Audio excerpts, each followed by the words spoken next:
ആക്കി വെച്ചിട്ടുള്ള പൊട്ടറ്റോ ചേർത്ത് കൊടുക്കാം. പിന്നെ അതുപോലെ നിങ്ങൾ ശ്രദ്ധിക്കണം, ഫ്ലെയിം ലോ ഫ്ലെയിമിലായിരിക്കണം കേട്ടോ. ചൂട് പെട്ടെന്ന് ആറി കിട്ടാൻ വേണ്ടി നമ്മൾ പാത്രം മാറ്റിയിട്ടുണ്ടായിരുന്നു. അപ്പോൾ ഇന്ന് നമ്മൾ നല്ലൊരു അടിപൊളി ഈവനിങ് സ്നാക്കാണ് നോക്കുന്നത്. ഉരുളക്കിഴങ്ങും അതുപോലെ റവയും ഉണ്ടെങ്കിൽ നിങ്ങൾക്ക് ഈസി ആയിട്ട് തയ്യാറാക്കാൻ പറ്റുന്ന ഒരു സിമ്പിൾ സ്നാക്കാണ് കേട്ടോ. അപ്പോൾ റോസ്റ്റ് ചെയ്തിട്ടുള്ള റവയാണ് നമ്മളിവിടെ ഓൾറെഡി എടുത്തിട്ടുള്ളത്. പവിഴത്തിന്റെ റോസ്റ്റഡ് റവയാണ്. നല്ല റവ തന്നെയാണ് കേട്ടോ. നമ്മൾ പേഴ്സണലി പറയുകയാണെങ്കിൽ ഇതിന് മുമ്പൊക്കെ യൂസ് ചെയ്തിട്ടുണ്ടായിരുന്നു. നല്ല റവ തന്നെയാണ്. അപ്പോൾ റോസ്റ്റ് ചെയ്തിട്ടുള്ള റവയും അതുപോലെ ഉരുളക്കിഴങ്ങും വെച്ചിട്ട് അടിപൊളിയായിട്ടൊരു സ്നാക്ക് നമുക്ക് നോക്കാം. ആദ്യം നമുക്ക് ഉരുളക്കിഴങ്ങൊന്ന് ഗ്രേറ്റ് ചെയ്തെടുക്കണം കേട്ടോ. വൈകുന്നേരമൊക്കെ എന്തെങ്കിലും ചായക്കടിയൊക്കെ നിർബന്ധമായിട്ട് വേണം കേട്ടോ. അപ്പോൾ ഈ ഉരുളക്കിഴങ്ങ് വെച്ചിട്ടുള്ളതാകുമ്പം എല്ലാവർക്കും ഭയങ്കര ഇഷ്ടമുള്ളൊരു കാര്യം തന്നെയാണ്. അപ്പോൾ അതിൽ റവയും കൂടി വരുമ്പം അടിപൊളിയായിരിക്കും അല്ലേ. നമുക്ക് നോക്കാം. എന്തായാലും കഴിഞ്ഞ ദിവസം ഈ ഒരു വീഡിയോ കണ്ടപ്പം എന്തായാലും ട്രൈ ചെയ്യണമെന്ന് വിചാരിച്ചതാണേ. ഇതിൻ്റെ ടേസ്റ്റ് എങ്ങനെയാണെന്ന് നോക്കാമല്ലോ. അപ്പോൾ ഇവിടെ ഞാനൊരു 3 മീഡിയം സൈസിലുള്ള ഉരുളക്കിഴങ്ങാണ് എടുത്തിട്ടുള്ളത്. അപ്പോൾ അതിന് കണക്കായിട്ട് ചെറിയ ഉള്ളി, അതുപോലെ വെളുത്തുള്ളിയും ഇഞ്ചിയും പിന്നെ കറിവേപ്പില, അങ്ങനെ കുറച്ച് ഐറ്റംസ് നമുക്ക് വേണ്ടു. പിന്നെ ശ്രദ്ധിക്കേണ്ട കാര്യം, റവ റോസ്റ്റ് ചെയ്തിട്ടുള്ള റവ തന്നെ ആയിരിക്കണം കേട്ടോ. റോസ്റ്റ് ചെയ്തിട്ടുള്ളത് കിട്ടിയിട്ടില്ലെങ്കിൽ നിങ്ങൾ സാധാ റവ വാങ്ങിയിട്ട് റോസ്റ്റ് ചെയ്തെടുക്കണം. അപ്പോൾ നമുക്ക് ഈ ഉരുളക്കിഴങ്ങ് ആദ്യം ഒന്ന് കംപ്ലീറ്റ് ഗ്രേറ്റ് ചെയ്തെടുക്കാം. അപ്പോൾ 3 പൊട്ടറ്റോ നമ്മൾ ഗ്രേറ്റ് ചെയ്തെടുത്തിട്ടുണ്ട്. ഇനി ഇത് കഴുകിയിട്ട് നമുക്കൊന്ന് ഡ്രൈ ആക്കി എടുക്കണം. ഒരു ബൗളിലേക്ക് മാറ്റാം. വെള്ളം ഒഴിച്ചിട്ട് ഒന്ന് കഴുകിയെടുക്കാം. കഴുകിയിട്ട് നിങ്ങൾക്ക് ഒന്നെങ്കിൽ കൈകൊണ്ട് തന്നെ ഞെരടിയിട്ട് വെള്ളം കളയാം, അല്ലെങ്കിൽ നിങ്ങൾക്ക് അരിപ്പ യൂസ് ചെയ്തിട്ട് അരിപ്പയിലും ഒന്ന് പ്രസ് ചെയ്തെടുത്താലും മതി കേട്ടോ. അപ്പൊ ഏകദേശം ഒരു 2 തവണ നമ്മളിവിടെ കഴുകി എടുത്തിട്ടുണ്ട്. കഴുകി വെള്ളമൊക്കെ ഊറ്റി എടുത്തിട്ടുണ്ട് കേട്ടോ. ഇനി ഇതിന്റെ മസാല നമുക്ക് റെഡിയാക്കാം. പാൻ ചൂടായി വന്നിട്ടുണ്ട്. ഇനി നമുക്ക് അതിലേക്ക് വെളിച്ചെണ്ണ ഒഴിച്ചു കൊടുക്കാം. ഏകദേശം ഒരു 3 ടേബിൾ സ്പൂണോളം വെളിച്ചെണ്ണ ഒഴിച്ചു കൊടുക്കുക. കാരണം ഇനി ഇതിലാണ് നമുക്ക് മസാല ഉണ്ടാക്കേണ്ടത്. ഇനി അതിലേക്ക് കുറച്ച് ജീരകം ഒന്ന് പൊട്ടി വരുമ്പോൾ നമുക്കതിലേക്ക് ഇഞ്ചി വെളുത്തുള്ളി പേസ്റ്റ് ചേർത്ത് കൊടുക്കാം. അപ്പോൾ ജീരകം ഒന്ന് പൊട്ടി വന്നിട്ടുണ്ട്. ഇനി അതിലേക്ക് ഇഞ്ചി വെളുത്തുള്ളി പേസ്റ്റ്. ഇനി അതിൻ്റെ പച്ചമണം മാറുന്നവരെ ജസ്റ്റ് ഒന്ന് വഴറ്റുക.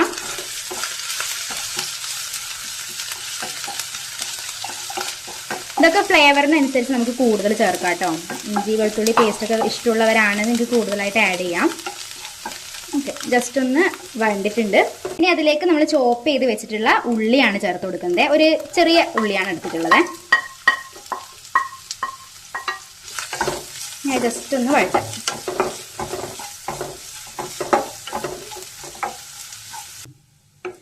ലോകത്തിലെ ഏറ്റവും കൂടുതൽ ആൾക്കാർ ഉപയോഗിക്കുന്ന ഒരു വെജിറ്റബിൾ ആണ് ഈ പൊട്ടറ്റോ എന്നൊക്കെ പറയുന്നത്. അപ്പോൾ അതിനെ കൊണ്ടുള്ളൊരു ഡിഷ് കണ്ടാൽ നമ്മൾ എന്തായാലും ഒന്ന് ഉണ്ടാക്കി നോക്കുമല്ലേ. അപ്പോൾ കഴിഞ്ഞ ദിവസം ഇത് കണ്ടപ്പോൾ തന്നെ നമ്മൾ ഉറപ്പിച്ചതാ പൊട്ടറ്റോ വെച്ചിട്ട് എന്തായാലും ഉള്ള ഈ ഒരു സ്നാക്ക് ഉണ്ടാക്കണം എന്നുള്ളത്. കുട്ടികൾക്കായാലും മുതിർന്നവർക്കായാലും ഒക്കെ എന്തായാലും ഇഷ്ടപ്പെടും. ഉള്ളി ചെറുതായിട്ടൊന്ന് വഴണ്ട് വന്നിട്ടുണ്ട്. ഇനി അതിലേക്ക് മഞ്ഞൾപ്പൊടി ചേർത്ത് കൊടുക്കാം. ഇനി അതുപോലെ തന്നെ കുറച്ച് ഗരം മസാല പൊടിയും. ഇനി ഇതിൻ്റെ പച്ചമണം ഒന്ന് ചെറുതായിട്ട് മാറുമ്പോൾ നമ്മൾ ഓൾറെഡി ഗ്രേറ്റ് ചെയ്ത് വെച്ചിട്ടുള്ള പൊട്ടാറ്റോ ചേർത്ത് കൊടുക്കണം. ഇനി ഇതിലേക്ക് നമ്മൾ ഗ്രേറ്റ് ചെയ്ത് ഡ്രൈ ആക്കി വെച്ചിട്ടുള്ള പൊട്ടാറ്റോ ചേർത്ത് കൊടുക്കാം. എന്നിട്ട് മസാലയായിട്ട് ഒന്ന് നന്നായിട്ട് മിക്സ് ചെയ്തതിന് ശേഷം വെള്ളം ആഡ് ചെയ്യാം. അപ്പോൾ ഉപ്പ് നമ്മൾ ഇട്ടിട്ടേ ഉണ്ടായിരുന്നില്ല, ഉള്ളി വഴറ്റുന്ന സമയത്ത് യൂസ് ചെയ്തിട്ടുണ്ടായിരുന്നില്ല. അപ്പം ഇതിലേക്ക് ആവശ്യത്തിന് ഉപ്പ് ചേർത്ത് കൊടുക്കാം. ഇനി നമ്മൾ ഈ ഒരു കപ്പിലാണ് നമ്മൾ റവ എടുക്കുന്നത്. ഒരു കപ്പ് റവയാണ് എടുക്കുന്നത്. അപ്പം ഈ ഒരു കപ്പിൽ തന്നെ സെയിം ലെവലിൽ വെള്ളം കൂടി എടുത്തിട്ടുണ്ട്. അപ്പോൾ ഈ വെള്ളം നമുക്കിപ്പം പൊട്ടറ്റോയിലേക്ക് ഒഴിച്ചു കൊടുക്കാം.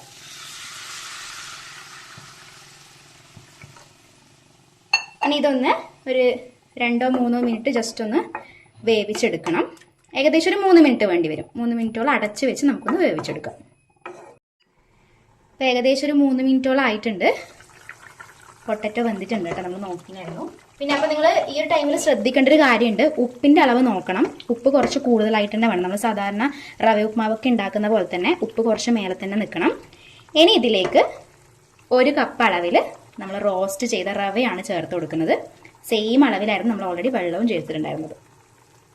ഇതിട്ട് കൊടുക്കാം. പിന്നെ അതുപോലെ നിങ്ങൾ ശ്രദ്ധിക്കണം, ഫ്ലെയിം ലോ ഫ്ലെയിമിലായിരിക്കണം കേട്ടോ. പിന്നെ ഇത് നന്നായിട്ടൊന്ന് മിക്സ് ചെയ്ത് യോജിപ്പിച്ച് കൊടുക്കാം. അപ്പോൾ ഈ ഒരു നമ്മൾ ഓൾറെഡി ഒഴിച്ച വെള്ളത്തിലാണ് നമ്മൾ റവ ഇനി വെന്ത് വരേണ്ടത്. അപ്പോൾ വെള്ളത്തിൻ്റെ അളവും അതുപോലെ ഉപ്പിൻ്റെ അളവൊക്കെ കൃത്യമായിട്ടുണ്ടാവണം.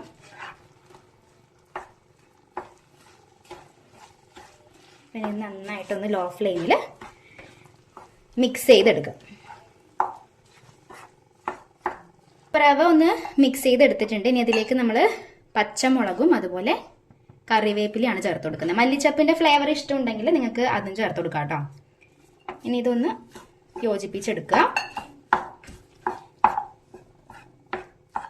ശരിക്കും ഇപ്പോൾ ഒരു പാകം കണ്ടാൽ നമുക്ക് റവ ഉപ്മാവ് കണക്കെ തന്നെയാണ് ഉള്ളത്. അങ്ങനെ വേണമെങ്കിലും കഴിക്കാം. ശരിക്കും പൊട്ടറ്റോ റവ ഉപ്മാവ് തന്നെയാണ്. പിന്നെ നമ്മൾ സെപ്പറേറ്റ് വേറെ വെള്ളമൊന്നും ഒഴിക്കുന്നില്ല കേട്ടോ. സെയിം വെള്ളത്തിൽ തന്നെ ഒന്ന് ഇനി കുറച്ച് നേരം ഒന്ന് അടച്ച് വെച്ചേക്കാം.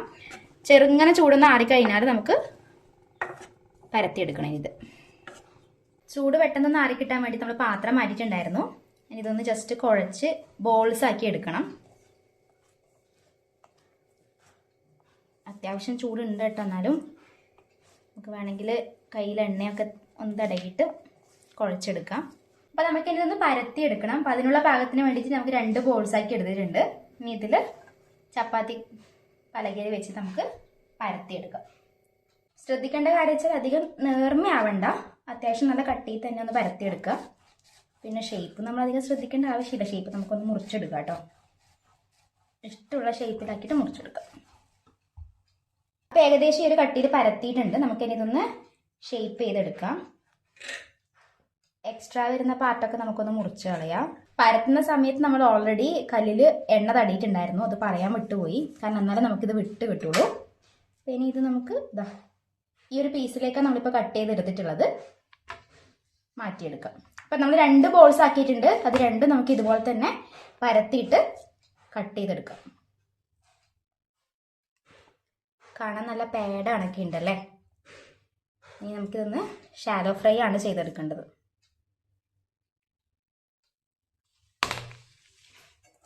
അടുത്തതും ഇതുപോലെ തന്നെ പരത്തിയെടുക്കാം. ഓക്കെ, അപ്പോൾ നമുക്കിത് ഷാലോ ഫ്രൈ ആണ് ചെയ്യേണ്ടത്. പാൻ ചൂടാക്കിയിട്ട് നമ്മളതിലേക്ക് എണ്ണ ഒഴിച്ചു കൊടുത്തിട്ടുണ്ട്. ഇനി നമ്മൾ സ്നാക്സിന് കുറച്ച് കളർ കിട്ടാൻ വേണ്ടിയിട്ട് നമുക്ക് കുറച്ച് മഞ്ഞൾപ്പൊടിയും അതുപോലെ മുളക് പൊടിയും ചേർത്ത് കൊടുക്കാം. ഫ്ലെയിം ലോ ആണെന്ന് ശ്രദ്ധിക്കണേ. മഞ്ഞൾപ്പൊടിയും അതുപോലെ മുളക് പൊടിയും കൂടി ചേർക്കുമ്പോഴത്തേക്ക് നല്ലൊരു സ്മെല്ല് വരുന്നുണ്ട് കേട്ടോ. നമ്മളിപ്പോൾ ഈ മീനൊക്കെ ഫ്രൈ ചെയ്യാൻ പോകുന്ന പോലത്തെ ഒരു നല്ലൊരു സ്മെല്ലുണ്ട്. ഇനി ഇതിലേക്ക് നമ്മൾ പീസ് ചെയ്ത് വെച്ചിട്ടുള്ള ഈ ഐറ്റംസ് ഓരോന്ന് ചേർത്ത് കൊടുക്കുക. ഫ്ലെയിം ലോ തന്നെ ആയിരിക്കണം കേട്ടോ. കാരണം ഇങ്ങനെ പൊടി ചേർത്തുകൊണ്ട് തന്നെ പെട്ടെന്ന് കരിഞ്ഞു പോകാൻ ചാൻസ് ഉണ്ട്. പിന്നെ അധികം ഫ്രൈ ആവാനൊന്നുമില്ല. ജസ്റ്റ് ഔട്ടർ ബോഡി മാത്രമല്ലേ ഫ്രൈ ആവേണ്ട ആവശ്യമുള്ളൂ. വെന്ത ഐറ്റം അല്ലേ. നമുക്ക് ഓരോന്ന് ഫ്രൈ ചെയ്ത് മാറ്റാം. ഇപ്പോൾ 2 സൈഡ് നമുക്ക് ഇതുപോലെ ഒന്ന് മുരിച്ചെടുക്കണം. അപ്പോൾ ഏകദേശം എന്താ ഫസ്റ്റ് റൗണ്ട് നമുക്ക് റെഡി ആയിട്ടുണ്ട് കേട്ടോ. ഇനി ഇതുപോലെ തന്നെ ബാക്കിയുള്ളത് നമുക്ക് ഫ്രൈ ചെയ്തെടുക്കാം. അപ്പോൾ സ്നാക്സ് ഇവിടെ റെഡി ആയിട്ടുണ്ട്. നമുക്ക് എന്തായാലും ഒന്ന് ടേസ്റ്റ് ചെയ്ത് നോക്കാം. നല്ല ക്രിസ്പിയാണ് കേട്ടോ.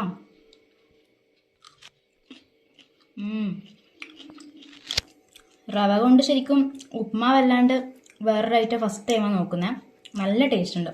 നല്ല സ്പൈസിയുമാണ്, ക്രിസ്പിയുമാണ്, നല്ല ടേസ്റ്റ് ഉണ്ട്.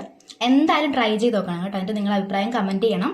അപ്പോൾ ചാനൽ ഇഷ്ടമാകുന്നുണ്ടെങ്കിൽ സബ്സ്ക്രൈബ് ചെയ്യുക, സപ്പോർട്ട് ചെയ്യുക. അടുത്ത വീഡിയോ ആയിട്ട് നമുക്ക് ഉടനെ കാണാം.